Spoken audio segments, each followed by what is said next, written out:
We have this idea that if we just give God the religious stuff, if we show up in church, if we give an occasional offering, if we do our best to follow the rules, reading the Bible on our own, that's extra credit. But if we just give God the religious part of ourselves, then he'll leave us alone about all the other stuff. All that other stuff is really up to us. We can take that sack of things that God gave us and we can spend them however we choose, our time, our money, our gifts and abilities. And yet the truth is all of it is his. God doesn't see a divide between the religious and the secular. It's all his stuff. Someday we're going to give an accounting for what we did with the stuff that he gave to us. So what does Jesus say to us in this passage about the subject of stewardship? He says three things that I want to talk to you about.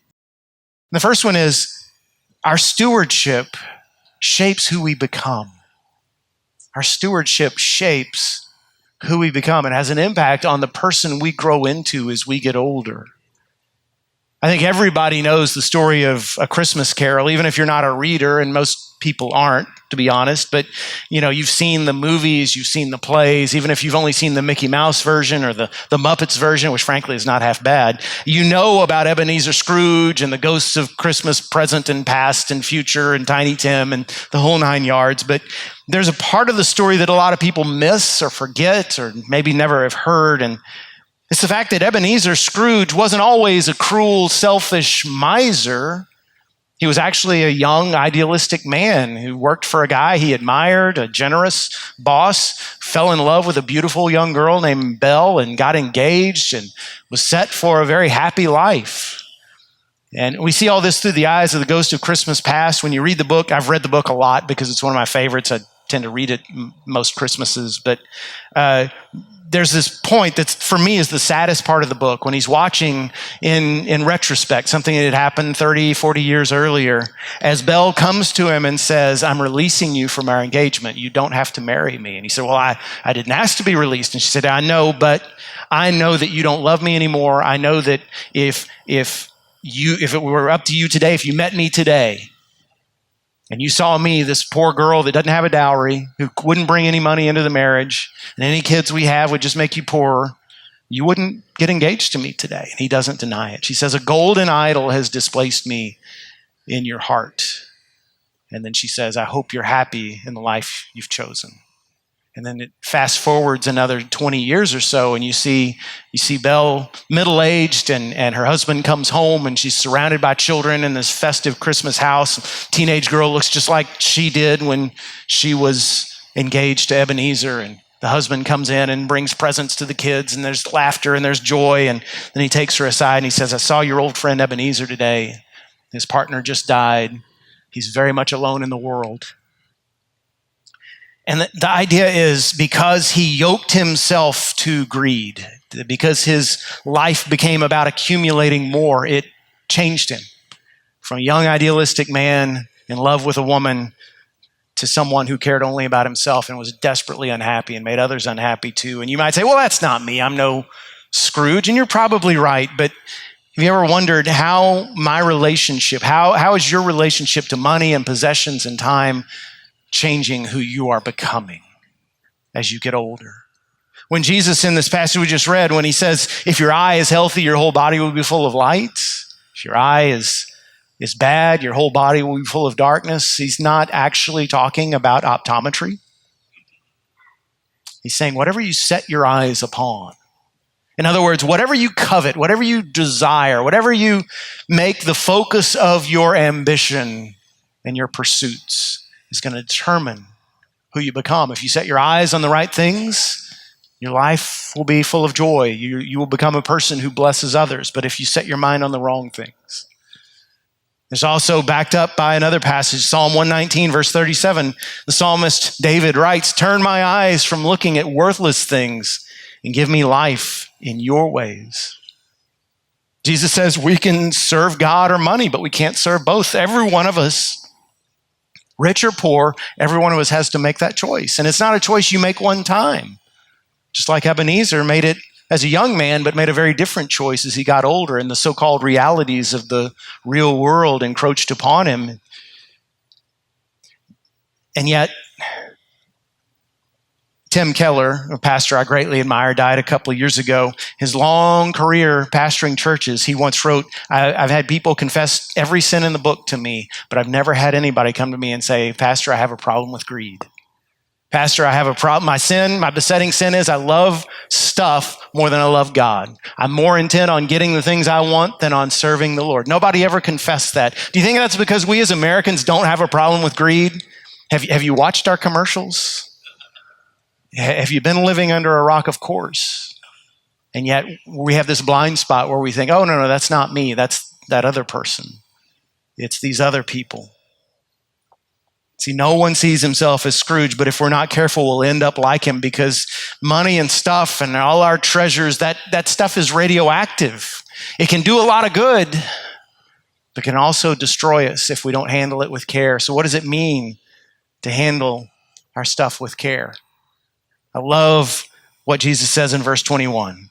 Where your treasure is, there your heart will be also. And I believe that one principle, if you can memorize that scripture, that one little verse, and internalize that concept, it'll change your whole life. Where your treasure is, there your heart will be also. It doesn't mean, well, let me put it this way. We have this tendency to say, yeah, I wish I was a better person. I come to church and they talk about missions overseas, and I wish I cared more about that stuff. And I talk about winning souls for Christ. I wish that was more important to me. The truth is, I'm just not that spiritually wired, I guess. I'm a JV Christian at best. That's a lie because you can change.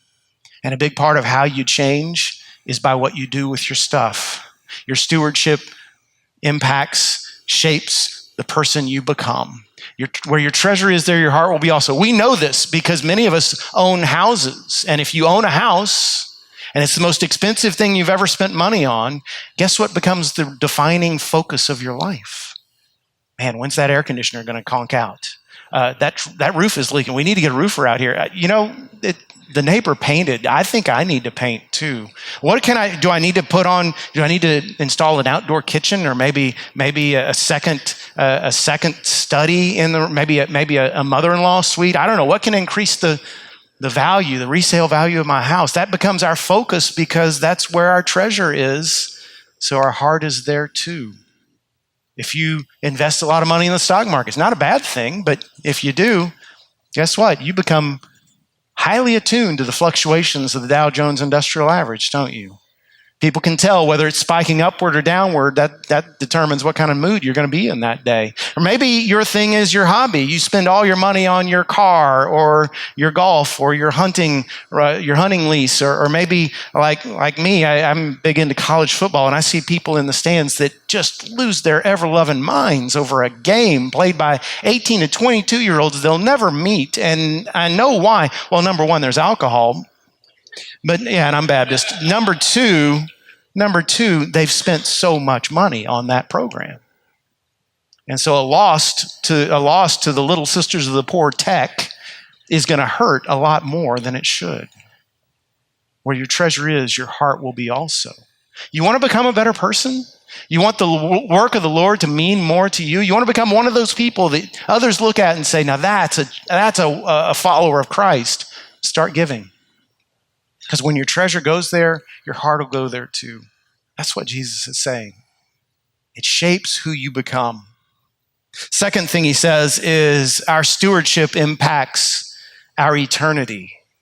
Now here's a little parable that I completely made up, but I think for me it illustrates this well. Imagine a man who as a young man starts his own business, and through hard work, through making some fortuitous decisions, maybe a little bit of good luck, he manages to build that business into a mighty empire. He's very wealthy. The business is successful. He's reaching late middle age, and he's starting to think, who am I going to leave this to? He's got twin sons, the only children he has, and he knows if he leaves it to both of them, it'll tear their relationship apart because temperamentally they're exactly opposites. And so he doesn't want to do anything that would destroy the family. He says, I need to leave it to one and maybe give the other a little nest egg so they'll be okay. But which one do I leave it to? And so he came up with a little experiment, kind of unusual. He said, he showed up one day. He didn't tell the boys why he did this, but he said, I just want to give you this big chunk of money, each one of you. Here's a big chunk of money. I want to watch you enjoy it while I'm still alive. He said, the only rule is you can't invest it. You can't save it. I want you to spend it. And so the first one goes out and buys a flashy car and expensive clothes and some really high dollar toys, and it gambles the rest away on gambling on sports.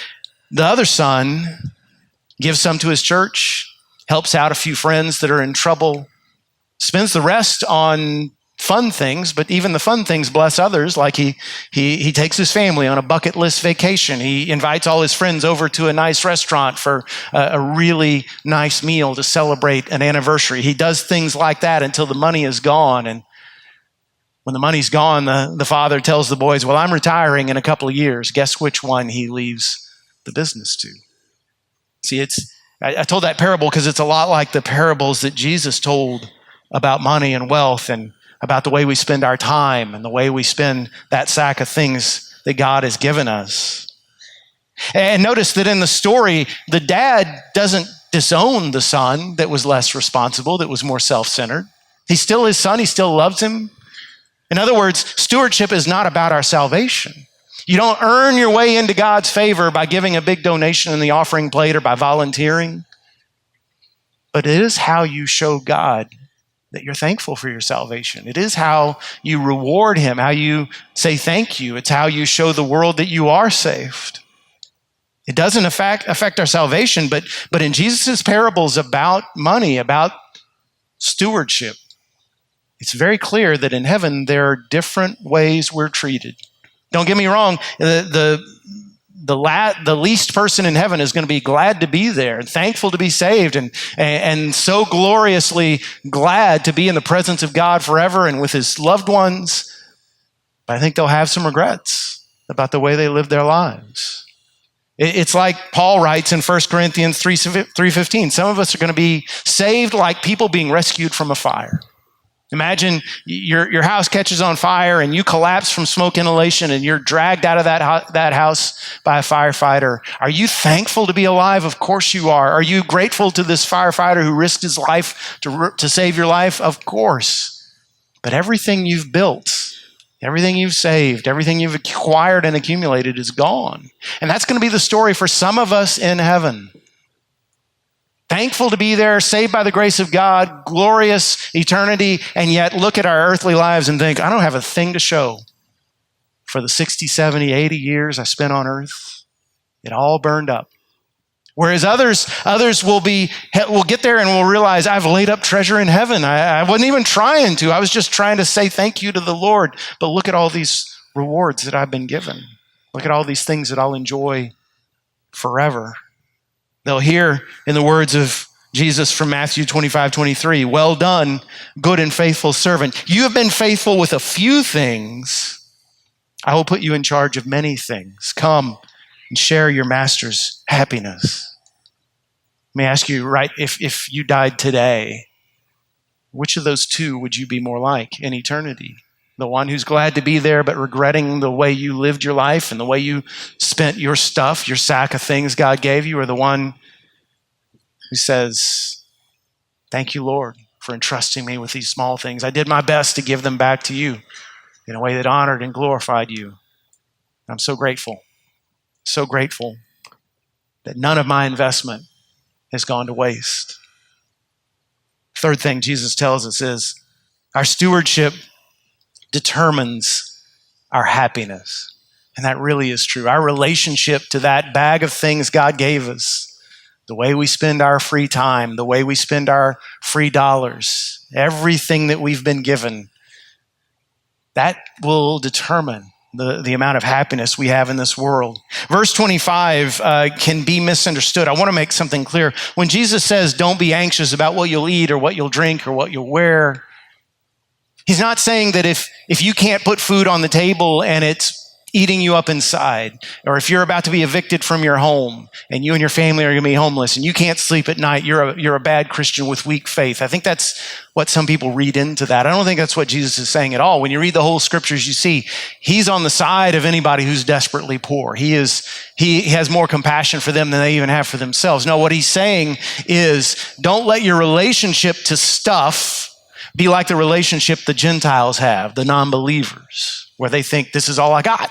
This sack of things is all I have, and it better bring me happiness because there's nothing else. He uses the word anxious. Do not be anxious. Now, that's a word I learned as I studied for this that he uses a couple of other times in similar circumstances. I want to take you to that. In Luke 10:41, he's talking to Martha, the sister of Lazarus, and her sister Mary. Jesus is visiting them in Bethany, and Martha's feeding them this lavish meal, and she's slaving away in the kitchen trying to be a good hostess. And Jesus says, hey, by the way, she's angry because her sister Mary is sitting at the feet of Jesus and listening like a male disciple. And in Luke 10:41, he says, Martha, Martha, you're anxious. There's that word, anxious, and troubled about many things, but one thing is necessary. Mary has chosen the good portion, which will not be taken away from her.